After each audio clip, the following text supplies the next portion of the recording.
لیکن کوئی ایسی نعمت جو بندہ خود طلب کرے، اس کے لیے اللہ کی بارگاہ میں دعائیں کرے، اللہ رب العزت کی بارگاہ میں استغاثہ کرے، اور اس کے نتیجے میں اللہ اس قوم کو یا اس فرد کو وہ نعمت عطا فرما دے، تو مانگی ہوئی نعمت کے بارے میں اللہ کا قانون اور ہے۔ یہ سورۃ المائدہ آیت نمبر 112 تا 115، آپ وہاں پر بنی اسرائیل،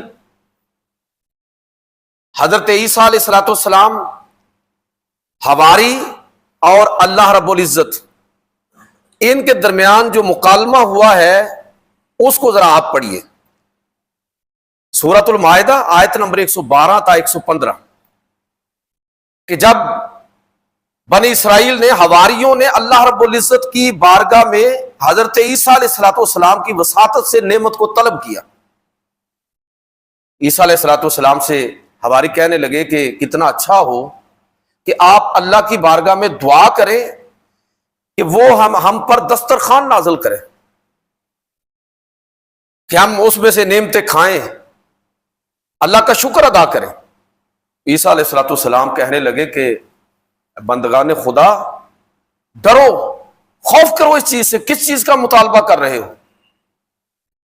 تو انہوں نے کہا نہیں، ہمارا کوئی اس سے کوئی الٹا سیدھا مطلب نہیں ہے، ہم تو یہ چاہتے ہیں کہ یہ نعمتیں کھائیں گے، شکر ادا کریں گے، ہمارے ایمان اور یقین میں اضافہ ہوگا۔